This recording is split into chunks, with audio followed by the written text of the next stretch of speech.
Good evening friends, मैं हूं Dinesh Kumar. Friends, आप कैसे हैं? उम्मीद है आप अच्छे होंगे सभी लोग। फ्रेंड्स, बात करें अगर पिछली वीडियो की, तो पिछली वीडियो में फर्स्ट वीडियो में हमने भारतीय संविधान की प्रस्तावना के बारे में आपको समझाया था, और सेकंड वीडियो में भारतीय संविधान के भाग फर्स्ट के बारे में हमने पढ़ा था। तो फ्रेंड्स, भारतीय संविधान की जो प्रस्तावना है उससे क्या क्या क्वेश्चन बन सकते हैं वो आज हम देखेंगे यहाँ पे भारतीय संविधान की प्रस्तावना से आने वाले महत्वपूर्ण क्वेश्चन। तो फ्रेंड्स, शुरू करते हैं। क्या क्या क्वेश्चन आ सकते हैं? क्वेश्चन आ सकता है, भारतीय संविधान की शक्ति का स्रोत क्या है? तो आप जानते हैं भारतीय संविधान की शक्ति का स्रोत क्या है? भारत की जनता, हम भारत के लोग। जैसा कि हमने प्रस्तावना को पढ़ा है स्टार्टिंग में ही, तो स्टार्टिंग में ही उसमें जो शब्द आते हैं, हम भारत के लोग, be the people of India. ठीक है, तो यहाँ पे जनता को शक्ति माना है। तो संविधान की शक्ति का स्रोत क्या है? भारत की जनता। फ्रेंड्स, सेकंड देख लेते हैं, भारत की प्रकृति कैसी होगी? प्रकृति होगी संपूर्ण प्रभुत्व संपन्न समाजवादी धर्मनिरपेक्ष लोकतंत्रात्मक गणराज्य। फ्रेंड्स, ये जो कंसेप्ट है, ये मूल ढांचे का कंसेप्ट है। ये जो वर्ड है यहाँ पे, ये जो शब्दावली है, बहुत ही इंपॉर्टेंट है फ्रेंड्स। जो यहाँ पे धर्मनिरपेक्ष और समाजवादी है, ये 42वें संविधान संशोधन 1976 द्वारा जोड़ा गया था फ्रेंड्स। ये पहले नहीं था, जो हमारी प्रस्तावना बनी थी स्टार्टिंग में, उस समय पे ये शब्द नहीं थे इसमें। और एक अखंडता शब्द भी जुड़ा था फ्रेंड्स उसी समय पे। ठीक है, 3 शब्द जुड़े थे 42वें संविधान संशोधन द्वारा। तो हम भारत की जो प्रकृति है हमारे संविधान की, तो संपूर्ण प्रभुत्व संपन्न, यानी ना तो हम किसी देश के गुलाम हैं, ना किसी देश का हमारे ऊपर मतलब वर्चस्व है। हम अपने आंतरिक फैसले खुद ले सकते हैं, अपने आंतरिक फैसले खुद ले सकते हैं, बाहरी फैसले खुद ले सकते हैं, अपनी सरकार चला सकते हैं। ठीक है फ्रेंड्स, हम हमारी अपनी एक सेना है और हमारा यहाँ पे शासन है, सरकार है। ठीक है फ्रेंड्स, तो संपूर्ण प्रभुत्व संपन्न क्लियर है इसका मीनिंग। समाजवादी कंसेप्ट क्या है? समाजवादी का कंसेप्ट है भारतीय समाजवाद ऐसा समाजवाद है यहाँ पे सार्वजनिक क्षेत्र की संपत्ति भी है और निजी क्षेत्र की संपत्ति भी है। ठीक है फ्रेंड्स, जैसे मैंने प्रस्तावना में कुछ उदाहरण देकर आपको समझाया था कि सार्वजनिक क्षेत्र यानी जो सरकारी क्षेत्र होते हैं उनको सार्वजनिक क्षेत्र कहते हैं, और जो निजी क्षेत्र होते हैं जो प्राइवेट क्षेत्र को दे दिए जाते हैं फ्रेंड्स। तो एक कंसेप्ट होता है पूंजीवाद। पूंजीवाद का कंसेप्ट फ्रेंड्स वो होता है जिसमें हम निजीकरण को ज़्यादा वैल्यू देते हैं, और निजीकरण को जैसे ही ज़्यादा वैल्यू देंगे फ्रेंड्स, तो जो सार्वजनिक क्षेत्र वो हमारा घटता चला जाएगा, यानी सरकार थोड़ी कमजोर होती जाएगी, और कुछ परसेंट लोग इतने पावरफुल हो जाएंगे फ्रेंड्स। जो संपत्ति का वितरण है वो ज़्यादा से ज़्यादा 5% लोगों के पास 80% संपत्ति पहुंचेगी, पूंजीवाद कंसेप्ट को अगर जरिए अगर समझें फ्रेंड्स। तो निजीकरण हमारे लिए ज़्यादातर हानिकारक भी है, और क्या बोलते हैं, अगर साम्यवाद की बात करें, यानी ज़्यादातर अगर सार्वजनिक क्षेत्र को सभी जितने भी क्षेत्र हैं अगर उन्हें सरकारी में बदल दिया जाए तो वो भी हमारे लिए हानिकारक है। इसलिए हमारे यहाँ तुलनात्मक समाजवादी है, यानी सार्वजनिक क्षेत्र की संपत्ति भी, निजी क्षेत्र का भी। ठीक है, तो समाजवादी कंसेप्ट हमारा ये है फ्रेंड्स। और बात करते हैं धर्मनिरपेक्ष की। तो धर्मनिरपेक्ष का सीधा सिंपल ये है कि हमारे राज्य में कोई एक निश्चित धर्म नहीं है। हमारे यहाँ पे सभी धर्मों का सम्मान होता है, हिंदू है, मुस्लिम है, सिख है, ईसाई है, कोई भी है, सभी धर्मों का यहाँ पे सम्मान होता है। राज्य का एक निश्चित धर्म नहीं है। ठीक है फ्रेंड्स, हम किसी धर्म की यहाँ पर बुराई नहीं कर सकते, हमारे लिए सभी धर्म बराबर है फ्रेंड्स। लोकतंत्रात्मक गणराज्य। लोकतंत्रात्मक गणराज्य अगर फ्रेंड्स देखें, लोकतंत्रात्मक, इसको प्रजातंत्र भी कह सकते हैं, यानी समझ शक्ति जनता में, वोट द्वारा जनता की वोट की ताकत जो होती है वो लोकतंत्रात्मक कहलाती है फ्रेंड्स। और इसको हम प्रजातंत्र भी कहते हैं, यानी समझ शक्ति जनता के हाथों में होना। और अगर बात करें गणराज्य की, तो गणराज्य का मतलब है फ्रेंड्स कि यहाँ पे कोई भी वंशानुगत शासन नहीं है। वंशानुगत शासन कह सकते हैं फ्रेंड्स कि कोई राजा था, राजा की संतान है तो उसी को राजा बना दिया जाए, फिर राजा बना दिया जाए उसकी संतान को, इस तरीके से। तो हमारे यहाँ पे गणराज्य है, गणतंत्र है, जिसमें एक सरकार चुनी जाती है निश्चित समय अवधि के लिए। जैसे 5 वर्ष के लिए प्रधानमंत्री चुने जाते हैं डायरेक्ट तरीके से, या इनडायरेक्ट तरीके से हमारे राष्ट्रपति चुने जाते हैं 5 वर्ष के लिए फ्रेंड्स। ठीक है, या राज्यसभा के सदस्य चुने जाते हैं 6 वर्ष के लिए। तो ये चीज जो है लोकतंत्रात्मक समझ शक्ति जनता में दे रखी है। गणराज्य यानी यहाँ पे कोई भी वंशानुगत शासन नहीं है फ्रेंड्स। नंबर 3 देख लेते हैं, इस टाइप से कैसे क्वेश्चन आ सकते हैं। संविधान का उद्देश्य क्या है? तो क्वेश्चन आ सकता है कि संविधान का क्या उद्देश्य है, तो ऑप्शन में कुछ भी मिल सकता है, न्याय मिल सकता है, स्वतंत्रता मिल सकता है, समानता मिल सकता है, या बंधुत्व मिल सकता है, या और भी ऑप्शन रखे जा सकते हैं फ्रेंड्स। तो ये चीज देखने वाली है। संविधान का उद्देश्य अगर इस टाइप से कोई क्वेश्चन बनता है, तो संविधान हमारा 3 तरह के न्याय दिलाता है। पहला न्याय पहले न्याय की अगर बात करें तो एक हो गया सामाजिक न्याय, आर्थिक न्याय और राजनीतिक न्याय। फ्रेंड्स, तीन तरह के हमें न्याय दिलाता है हमारा संविधान। जैसे कोई सामाजिक न्याय की बात करें तो किसी भी व्यक्ति के साथ जाति या धर्म के नाम पर उसके साथ भेदभाव नहीं होगा। कहीं भी होटलों में प्रवेश या सरकारी महकमे में प्रवेश की बात हो, या मतलब सरकारी कार्यालयों में प्रवेश की बात हो, तो किसी के साथ जाति धर्म या उसके किसी भी बात के पीछे हम उसको एक तरीके से बराबरी का हक देंगे फ्रेंड्स। यानी सामाजिक न्याय की बात हो रही है यहाँ पे, SC हो, ST हो, OBC हो, कोई भी हो। ठीक है, स्वतंत्रता की बात हो रही है। स्वतंत्रता मतलब विधि के समक्ष स्वतंत्रता की बात हो रही है यहाँ पे। विधि के समक्ष नहीं, स्वतंत्रता की बात हो रही है फ्रेंड्स कि हम स्वतंत्र हैं। कि इसमें क्या कह सकते हैं हम फ्रेंड्स, कि हम हमारे अंदर जो विचार आ रहा है, विचार करने की हमारे अंदर अभिव्यक्ति करने की स्वतंत्रता है, अभिव्यक्त करने की स्वतंत्रता, और किसी में भी विश्वास करने की स्वतंत्रता है, या क्या बोलते हैं, कह सकते हैं कि जो हम पूजा अर्चना करते हैं उसकी हमारे पास स्वतंत्रता है, किसी भी धर्म को मानने की स्वतंत्रता है फ्रेंड्स। तो इस तरह की स्वतंत्रता दे रखी है। अगर धार्मिक स्वतंत्रता की बात करें फ्रेंड्स तो 25 से लेकर 28 आर्टिकल हम आगे चल के पढ़ेंगे। 25 से लेकर 28 धार्मिक स्वतंत्रता की बात। ठीक है फ्रेंड्स, अगर बात करते हैं समानता की, समानता तो हमारा संविधान समानता भी हमें देता है। मौलिक अधिकार जब हम अपने पढ़ेंगे, मौलिक अधिकार, मूल अधिकार, तो फ्रेंड्स आर्टिकल 14 है, 15 है। 14 विधि के समक्ष समानता हमें देता है। 15 देता है क्या बोलते हैं, किसी भी जाति धर्म लिंग या मतलब उसके रंग के आधार पर हम उसके साथ भेदभाव नहीं करेंगे। 15 16 है, 16 है, 16 है, 17 है, उपाधियों का अंत है। ठीक है फ्रेंड्स, तो 18 तक, 14 से 18 तक फ्रेंड्स ये समानता की बात है। हम आगे चल के ये आर्टिकल पढ़ेंगे फ्रेंड्स। बात करते हैं बंधुत्व की। बंधुत्व हमारा संविधान का जो मेन उद्देश्य है, भाईचारे की भावना। कैसी भावना रहनी चाहिए? भाईचारे की।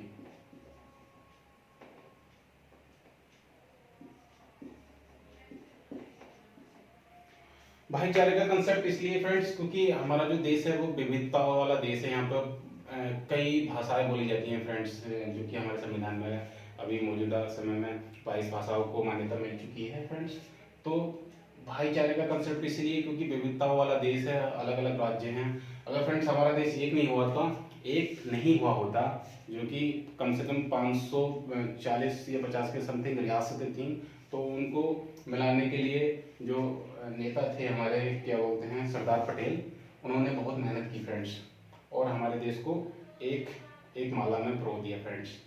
तभी आज हम इस स्टेट से दूसरे स्टेट में चले जाते हैं। यहाँ से दिल्ली से हरियाणा, गुजरात, महाराष्ट्र, कन्याकुमारी से जम्मू कश्मीर फ्रेंड्स। तो ये चीज़ देखने वाली है, बंधुत्व, भाईचारे की भावना फ्रेंड्स, विविधता वाले देश में। तो जो हमारे संविधान का मेन उद्देश्य क्या है? न्याय दिलाना है, वंचित वर्गों को स्वतंत्रता दिलाना है, किसी के साथ क्या बोलते हैं समानता दिलाना है, भेदभाव नहीं करना है बिल्कुल भी, और भाईचारे की भावना रखनी है। तो फ्रेंड्स ये बहुत ही अच्छा कंसेप्ट है हमारे संविधान में। ठीक है, नेक्स्ट की बात कर लेते हैं फ्रेंड्स। संविधान के अंगीकृत होने की तिथि क्या थी? तो फ्रेंड्स जब संविधान हमारा बनके तैयार हो गया था, तो उसको जैसे ही हमने अंगीकृत किया या आत्मार्पित किया, अपने आप को सौंपा, तो जैसे ही प्रस्तावना हमने पढ़ी थी तो बताया था कि कब अंगीकृत किया गया।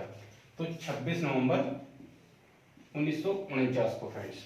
ठीक है, तो ये तिथि याद रख लेना, ये क्वेश्चन आ सकता है, आने ही क्वेश्चन, बहुत इंपॉर्टेंट है क्वेश्चन फ्रेंड्स, ये आएंगे ही क्वेश्चन 26 नवंबर 1949 को। ठीक है, नेक्स्ट की बात कर लेते हैं। प्रस्तावना की अवधारणा कहाँ से ली? मतलब हमारा संविधान तो बन के तैयार हो गया, लेकिन प्रस्तावना इसमें बाद में ऐड की गई फ्रेंड्स। ये बात आप अच्छे से समझ लीजिए। संविधान के 22 भाग पहले से बनकर तैयार हुए, प्रस्तावना हमने बाद में जोड़ी इसमें। और जो 3 शब्द हैं, समाजवादी, धर्मनिरपेक्ष और अखंडता, ये 42वें संविधान संशोधन 1976 को जोड़े थे हमने। जबकि हमारे संविधान में समाजवादी तत्व देखने को मिलते थे और धर्मनिरपेक्ष वाले, लेकिन हमने इसको प्रस्तावना में ऐड कर दिया, तो उसको मूल ढांचे में ऐड कर दिया फ्रेंड्स। ठीक है, तो जो प्रस्तावना की अवधारणा है, हमने संयुक्त राज्य अमेरिका के संविधान से प्रेरित होकर ली है फ्रेंड्स। ठीक है, तो इसको अच्छे से समझ लीजिए। और प्रस्तावना की जो भाषा है, हमने ऑस्ट्रेलिया के संविधान से प्रेरित होकर ली है फ्रेंड्स। नेक्स्ट की बात कर लेते हैं फ्रेंड्स। पंडित जवाहरलाल नेहरू द्वारा संविधान सभा में प्रस्तुत किए गए उद्देश्य प्रस्ताव पर आधारित है। क्या आधारित है? प्रस्तावना फ्रेंड्स। तो जो हमारी प्रस्तावना है, पंडित जवाहरलाल नेहरू ने संविधान सभा में एक प्रस्ताव प्रस्तुत किया जिसको कहते हैं उद्देश्य प्रस्ताव।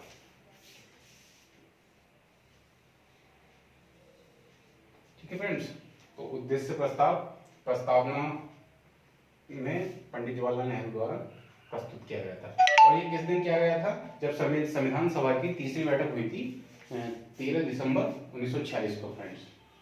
पहली बैठक हुई थी 9 दिसंबर 1946, दूसरी हुई थी 11 दिसंबर 1946 फ्रेंड्स। तो जो तीसरी बैठक हुई थी 13 दिसंबर 1946 को इसमें प्रस्तुत किया गया, जिसे 22 जनवरी 1947 को अपनाया गया फ्रेंड्स।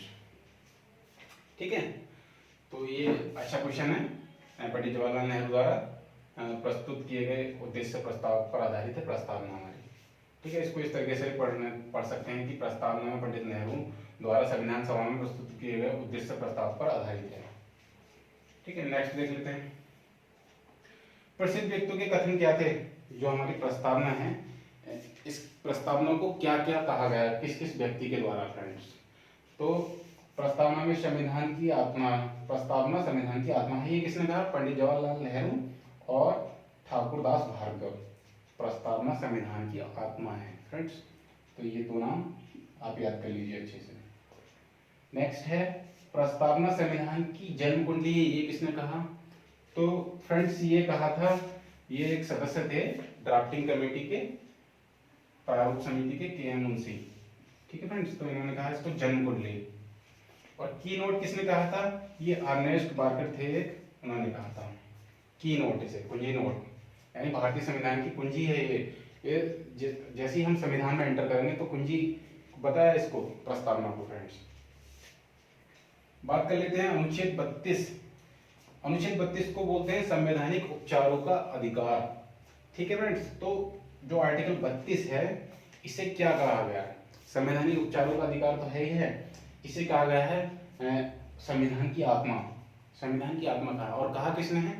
ये क्वेश्चन बहुत ज्यादा आता है फ्रेंड्स, किसी भी एग्जाम में आप ज्यादातर देखोगे तो ये क्वेश्चन रिपीट करता रहता है। तो जो संविधान की आत्मा कहा है आर्टिकल 32 को, वो कहा है डॉक्टर भीमराव अम्बेडकर, बाबा साहब डॉक्टर भीमराव अम्बेडकर ने फ्रेंड्स। ठीक है, तो अब एक चीज और देख लेते हैं इसमें। आर्टिकल 32 को जो कहा है संवैधानिक उपचारों का अधिकार, तो फ्रेंड्स किस बेस पर कहा है? अनुच्छेद 32 के तहत हम सुप्रीम कोर्ट जा सकते हैं। अनुच्छेद 32 के तहत हम सुप्रीम कोर्ट जा सकते हैं। कब जा सकते हैं? जब आपके मूल अधिकार खतरे में हो। ठीक है फ्रेंड, जो हमारे मूल अधिकार हैं 12 से लेकर 35 तक, अगर वो खतरे में होते हैं तब जाके हम अनुच्छेद 32 के तहत सुप्रीम कोर्ट जा सकते हैं, और अनुच्छेद 226 के तहत हम हाई कोर्ट जा सकते हैं फ्रेंड्स। तो ये दो आर्टिकल बहुत इंपॉर्टेंट है। 32 के तहत सुप्रीम कोर्ट जा सकते हैं और 226 के तहत हाई कोर्ट जा सकते हैं फ्रेंड्स, ये चीज याद कर लेना। ठीक है, और अगला क्वेश्चन देख लेते हैं। प्रस्तावना में भारत शब्द का उल्लेख कितनी बार हुआ है? तो आप अच्छे से जानते हैं फ्रेंड्स, जब हम प्रस्तावना को पूरा पढ़ेंगे, हम भारत के लोग भारत को, यहीं पे आ गया 2 बार। तो प्रस्तावना में जो भारत शब्द का उल्लेख है 2 बार हुआ फ्रेंड्स।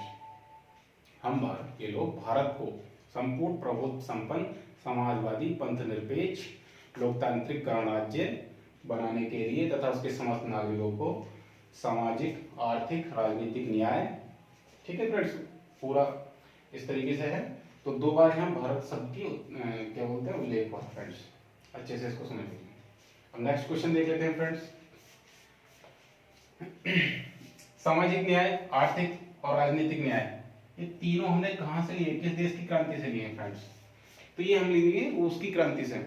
रूस की क्रांति हुई थी 1917 में फ्रेंड्स। 1917 में रूस की क्रांति हुई, उसमें उसके जो मेन उद्देश्य थे यही थे, सामाजिक न्याय, आर्थिक न्याय और राजनीतिक न्याय, वहां पे जो क्रांति हुई है। तो फ्रेंड्स हमने ये तीनों शब्द जो लिए हैं रूस की क्रांति से प्रेरित होकर लिए हैं कि हाँ इसकी जरूरत है हमारी जनता को। ठीक है, नेक्स्ट लिख लेते हैं स्वतंत्रता, समानता और बंधुत्व। ये हमने कहां से लिया? ये हमने लिया फ्रांस की क्रांति से 1789 फ्रेंड्स।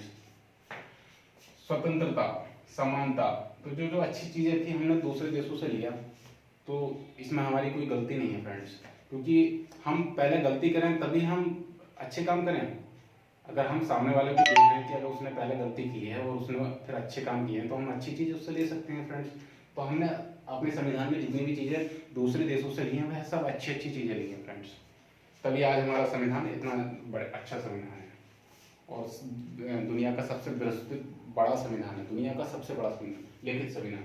ऐसा क्यों है? क्योंकि फ्रेंड्स हमारे यहाँ पे जो 28 राज्य हैं और 8 यूटीज़ हैं फ्रेंड्स, तो वहाँ की जो भाषा है और कल्चर है वो थोड़ा अलग है। सभी जगह की भाषाएं अलग हैं, कल्चर अलग है, विविधता वाला देश है हमारा। और अगर ये एक देश में होता तो आज कई सारे देश बन गए होते फ्रेंड्स। इसके अगर जो पटेल साहब थे, पटेल साहब अगर रियासतों को नहीं मिलाते तो आज हमें वीज़ा लेके जाना पड़ता दिल्ली के लिए या उत्तराखंड के लिए, तो सब लोग अब अलग अलग मतलब देश बना चुके होते अपना, जो उस समय पर रियासतें थी फ्रेंड्स। तो ये चीज़ बहुत समझने वाली है फ्रेंड्स। स्वतंत्रता, समानता, बंधुत्व फ्रांस की क्रांति से लिए गए हैं फ्रेंड्स। और देखें प्रस्तावना में अभी तक कितनी बार संशोधन हुआ है, ये भी बहुत ही इंपॉर्टेंट क्वेश्चन है फ्रेंड्स। प्रस्तावना में अभी तक कितनी बार संशोधन हुआ है? एक बार सिर्फ। एक बार कब संशोधन हुआ है? 42वें संविधान संशोधन अधिनियम 1976 द्वारा फ्रेंड्स पहली बार संशोधन हुआ है। और क्वेश्चन ये भी कह सकता है कि भाई पहली बार संशोधन कब हुआ, दूसरी बार संशोधन कब हुआ? दूसरी बार हुआ ही नहीं है, ठीक है। तो एक ही बार संशोधन हुआ है, ये चीज़ याद रखनी है, 42वें संविधान संशोधन से हुआ है। क्वेश्चन इस टाइप से आ सकता है कि कौन से संविधान संशोधन द्वारा प्रस्तावना में समाजवादी, धर्मनिरपेक्ष को पंथनिरपेक्ष भी कह सकते हैं, ठीक है, और अखंडता शब्द जोड़े गए, तो 42वें संविधान संशोधन टिक कर देंगे। या फिर उसकी तिथि पूछी जाएगी कि 1976, 1975 या 1978 कब, ठीक है, तो 1976 लगाएंगे फ्रेंड्स, ठीक है। 3 शब्द हैं, समाजवादी, धर्मनिरपेक्ष और अखंडता, ये बिल्कुल दिमाग में बैठा लीजिए अपने। नेक्स्ट देख लेते हैं, प्रस्तावना संविधान का भाग है या नहीं, ठीक है फ्रेंड्स। प्रस्तावना संविधान का भाग है या नहीं, तो इसमें कुछ इंपॉर्टेंट फैसले आए थे जिसके जरिए हम समझेंगे। पहला फैसला आया था न्यायालय के महत्वपूर्ण फैसले बेरुवादीवाद 1960 में, ठीक है फ्रेंड। इसमें कहा गया था प्रस्तावना संविधान का भाग नहीं है, इसमें कहा गया था प्रस्तावना संविधान का भाग नहीं है। सेकंड आया केशवानंद भारती बनाम केरल राज्य फ्रेंड्स 1973 में। इसमें कहा गया प्रस्तावना संविधान का एक महत्वपूर्ण भाग है और इसमें संशोधन भी किया जा सकता है, लेकिन इसके मूल ढांचे को समाप्त नहीं किया जा सकता। मूल ढांचा समझ रहे हैं, जो हम ये पढ़ते आ रहे हैं, हम भारत के लोग भैया, भारत के लोग की जगह अगर हो जाए यहाँ पर, हम सरकार आ जाए यहाँ पर भारत के लोग की जगह, या भारत जनता की शक्ति सरकार में चली जाए तो ढांचा तो टूट ही जाएगा। या भारत की प्रकृति कैसी है, संपूर्ण प्रभुत्व संपन्न है, जैसे समाजवादी की जगह पूंजीवाद आ जाए, धर्मनिरपेक्ष की जगह अगर हिंदू राष्ट्र आ जाए या मुस्लिम राष्ट्र आ जाए, ठीक है, या लोकतंत्रात्मक गणराज्य की जगह और शब्द चिन्ह है, तो मूल ढांचा हमें बिल्कुल भी क्षति नहीं पहुंचानी है मूल ढांचे को फ्रेंड्स, ये बहुत ही इंपॉर्टेंट है। इसलिए जो केशवानंद भारती बनाम केरल राज्य 1973 आया था, तो इसमें कहा गया था प्रस्तावना संविधान का एक महत्वपूर्ण भाग है और इसमें संशोधन भी किया जा सकता है। संशोधन किया जाएगा, जो शब्द हमारे लिए जरूरी हैं ऐसे शब्द ऐड कर सकते हैं हम इसमें, लेकिन मूल ढांचे को नहीं छेड़ सकते इसके, लेकिन इसके मूल ढांचे को समाप्त नहीं किया जा सकता फ्रेंड्स, ठीक है। बहुत ही इंपॉर्टेंट पॉइंट है ये। नेक्स्ट समझ लेते हैं फ्रेंड्स, प्रस्तावना न्यायालय में प्रवर्तनीय है या नहीं, इस चीज को समझ लीजिए। जो हमारी प्रस्तावना है, जो हमारा संविधान है 22 भाग से अलग है फ्रेंड्स। प्रस्तावना हमने बाद में इसमें जोड़ी है संविधान में। प्रस्तावना जब हमारा पूरा संविधान बनकर तैयार हो गया, प्रस्तावना हमने सबसे लास्ट में जोड़ी है संविधान में। तो प्रस्तावना को कह सकते हैं कि प्रस्तावना के जरिए हम न्याय की बात नहीं कर सकते, ये गैर न्यायिक है। इसके जरिए हम न्यायालय में नहीं जा सकते, भाई हम क्लेम कर दें कि हमें न्याय चाहिए यहाँ पे। जैसे जो 3 तरह के न्याय हैं कि हमें राजनीतिक न्याय चाहिए, लोग क्या बोलते हैं धार्मिक न्याय चाहिए, राजनीतिक न्याय, आर्थिक न्याय, या मतलब सामाजिक न्याय चाहिए। तो इस तरीके से हम प्रस्तावना को चैलेंज नहीं कर सकते न्यायालय में जाके कि हम उससे न्याय की बात कर लेंगे, तो वो न्याय नहीं देगी। न्याय देंगे हमारे जो आर्टिकल्स हैं 22 भाग, ठीक है फ्रेंड। तो प्रस्तावना गैर न्यायिक है और अपरिवर्तनीय, यानी इसके जरिए हम न्यायालय में नहीं जा सकते फ्रेंड्स, ठीक है। प्रस्तावना न्यायालय में परिवर्तनीय है या नहीं, क्वेश्चन ये है, तो ये अपरिवर्तनीय है और गैर न्यायिक है। अगला क्वेश्चन देख लेते हैं, भारतीय संविधान की प्रस्तावना किस शब्द से शुरू होती है? तो फ्रेंड्स हम पढ़ते आ रहे हैं 2 दिन से, 3 दिन से, तो इसको तो कोई दिक्कत ही नहीं है हम भारत के लोग, ठीक है, कोई दिक्कत नहीं है यहाँ पर। और नेक्स्ट क्वेश्चन देख लेते हैं, भारत को गणतंत्र क्यों कहा जाता है? ये भी काफी इंपॉर्टेंट क्वेश्चन है फ्रेंड्स। क्यों कहा जाता है भारत को गणतंत्र फ्रेंड्स? क्योंकि राज्य का प्रमुख निर्धारित अवधि के लिए चुना जाता है, जैसे प्रधानमंत्री 5 वर्ष के लिए, राष्ट्रपति 5 वर्ष के लिए, ठीक है, तो निर्धारित अवधि के लिए चुना जाता है। और दूसरा पॉइंट क्या है इसका, कि भारत में कोई भी वंशानुगत शासक नहीं है, कि भाई ये राजा था, इसका बेटा शासक बना, फिर उसका बेटा शासक, फिर उसका बेटा शासक, यानी यह राजा का बेटा राजा नहीं है। यहाँ पे एक गरीब व्यक्ति और अमीर व्यक्ति के वोट की बराबर वैल्यू है, और सब चुने जाते हैं, तब जाकर सरकार चुनी जाती है। तो इसको हम लोकतंत्रात्मक कहेंगे, यानी समझ शक्ति जनता में। ठीक है फ्रेंड्स, तो जितने भी क्वेश्चन मैंने कराए हैं इनको आप रिपीट कर लीजिए अच्छे से, ठीक है। और आज की वीडियो को यहीं समाप्त करते हैं, ठीक है। नमस्कार फ्रेंड्स।